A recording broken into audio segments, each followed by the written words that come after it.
Kaylee here. Ano nga sa'yo? Today guys, I'm going to share to you yung aking small business na ginagawa during my free time. Lalo na sa Pilipinas, kailangan natin may passive income tayo. So ito yung hobby ko and at the same time, kakap na pagpeperahan ko. So alam nyo naman guys na kahit saang lugar ako sa mundo, talagang nagbi-business ako. Yun talaga yung nasa isip ko. At hindi ako sanay na nakatanga lang, wala akong ginagawa or walang pinapasok na pera sa loob ng bahay. So, ganun akong wife. Kahit na konti lang yan, lalo na dito sa Pilipinas, malaking bagay yung nakakaroon ka ng maliliit na negosyo. Kahit na yung mga pambili ng itlog, pambili ng food, pambili ng prutas. Kasi naku guys, ang mahal-mahal na talaga ng mga bilihin dito. So, anyway, I will give you a DIY project today. Medyo matagal na lang hindi ako nagdi-DIY project. And this is one of the good business. Small business lang naman sa akin. Pero one idea na rin to na pagkakakataan. Meaning nito. Napakadali lang niya guys gawin kung tutuusin. It takes maybe few minutes lang. Color combination and at the same time the meaning of it sa pag-aralan mo rin. So I hope you like it and it gives you idea. So here we are. We're going to make our citrine lucky bracelet. So I'm going to use 10 mm citrine beads, scissor, elastic band, and also the spacer. I'm using this spacer. This is available in the DIY shop. Pwede din to guys sa online shop, just check it. And then we're going to use also the dangling accessories and also the loop rings. So we're going to start now by making the beads. Ayan, so itutuhog-tuhugin lang natin yan sa ng elastic bands. I'm not using any special tools in putting the beads inside the elastic bands. Pero may nabibiling needles para sa mga beads sa DIY shops. And also online shops na rin. Citrine is actually the yellow variety of quartz and its name comes from the old French words for lemon.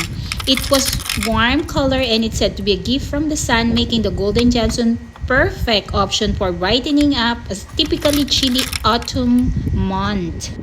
Citrine has been a popular decorative gemstone since ancient times.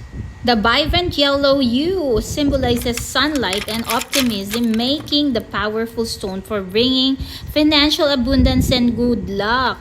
Many believe placing citrine in one's cash drawer, purse, or workplace can boost wealth and attract new opportunities. Based on my research guide, yes guys, nagre-research din po ang inyong lingkod. Ito ay ang pinakamataas na lucky stone at talagang nakaka-attract ng wealth, prosperity, and success. It's also considered as merchant stone or money stone. Personally guys, I've been making this beads bracelet now for almost 2 years. And itong beads na ito ay isa sa pinakamahal na beads na consider lucky next to amethyst and jade. So ayan guys, be patient lang sa pagtuhog-tuhog. Ayan, nakikita nyo naman medyo naduduling na ako dyan. But be eager lang, be persevere lang sa paggagawa nito. And this one guys is also a good giveaway, gifting, and also bonding moment with your kids.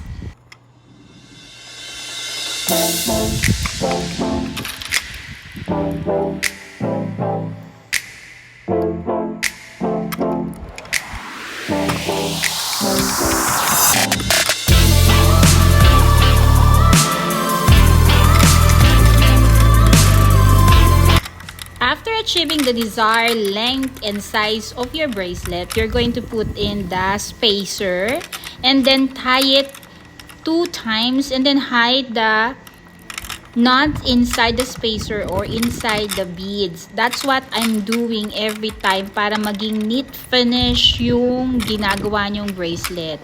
By the way guys, if you seen it in the market, they just put the knots outside. Eto, clean finish ko yung palagi kong ginagawa. And if I want to make it more harder, I put glue in it. So, ayan, nakikita nyo naman, nilalagyan ko ng glue. Yan, napakaliit. Para maging durable yung ating nuts.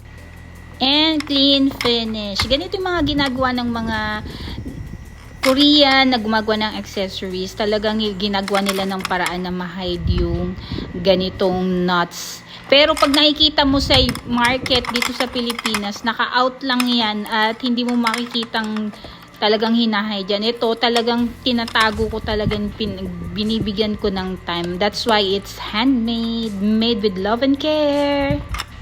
So we're gonna put on also, or put in the loop rings like this. And then we're going to put the dangling.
Do not fear, for I am with you. Do not be discouraged, for I am your God. I will strengthen you and help you. I will uphold you with my righteous right hand. Isaiah 41:10.